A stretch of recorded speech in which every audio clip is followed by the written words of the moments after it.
तहरीक इंसाफ ने हुकूमत की जानिब से इंसानी हुकूक की संगीन खिलाफ वर्जियों पर डोजियर जारी कर दिया, जिसमें बताया गया है कि बोल न्यूज़ के senior anchor person Imran Riaz Khan को बार बार गिरफ्तार किया गया। बोल न्यूज़ के प्रेसिडेंट समी इब्राहिम पर मुख्तलिफ FIRs काटी गईं।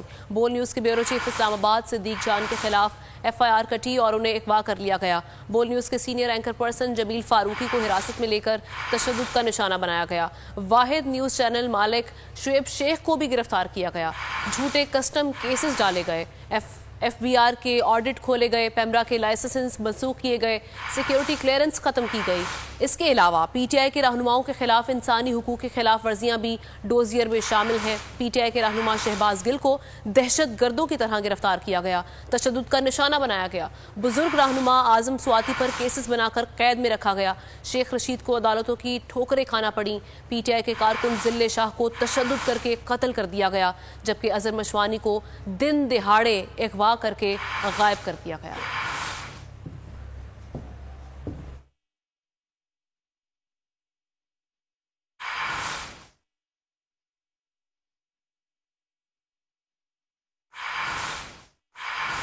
टीम चेंज साजिश के बाद मुल्क में जारी इंसानी हुकूक की खिलाफ वर्जियों, पुरतशद्दुद कार्रवाइयों और आज़ादी इजहार पर कतगन पाकिस्तान तहरीक इंसाफ ने इत्तेहादी हुकूमत का सारा कच्चा चिट्ठा तैयार कर लिया। पिछले 11 माह में इंसानी हुकूक की बदतरीन खिलाफ वर्जियों पर जामे डोजियर तैयार कर लिया। आलमी बरादरी और इंसानी हुकूक के आलमी इदारों और तंजीमों को आगाह किया जाएगा।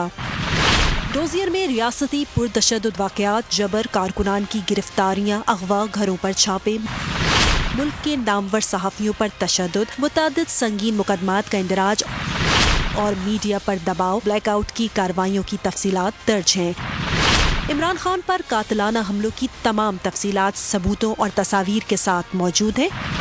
नौजवान खवातीन, बूढ़ों और बच्चों के खिलाफ आंसू गैस, वाटर कैनन और रबड़ की गोलियों के इस्तेमाल को भी सबूतों के साथ पेश किया गया है।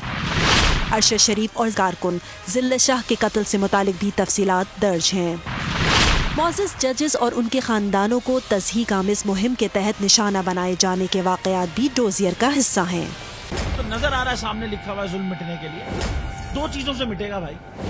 एक, अदल की कुर्सी पे जो लोग बैठते हैं ना, वो अदल के हिसाब से फैसले करने लगे।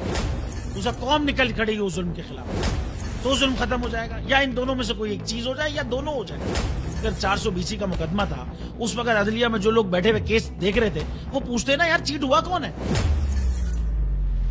जब उनको दिखता कोई चीट नहीं हुआ, केस खत्म कर देते। तो जालिम जुल्म कर ही नहीं पाता। 9 जजेस ने नोट बिफोर किया मेरे केस को, यार 1.5 साल चला। शख्सी जमानत का केस, सेम केस इस्लामाबाद में कर दिया। एक ही इल्जाम पे 2 केस हो नहीं सकते भाई। मतलब 60 दिन का वक्त होता है। 102 दिन के बाद मैं जीत गया, केस बरी हो गया। 102 दिन के बाद अपील फाइल की, एक्सेप्ट कर ली। नहीं करते ना एक्सेप्ट, खत्म हो जाता ना जुल्म यार। भरी अदालत में मुझे बरी कर दिया, फिर पता नहीं क्या हुआ 2.5 घंटे बाद का नोट बिफोर। मैं नहीं सुनता ये केस, खड़े रहते अपने फैसले, मिट जाता जुल्म। अल्लाह ताला ने बिठाया इन कुर्सियों पे इनको यार, ये अल्लाह ताला की तरफ से फैसले करने हैं। तो या तो ये फैसले आएंगे, जुल्म मिट जाएगा, या कौम खड़ी हो जाएगी जुल्म के खिलाफ।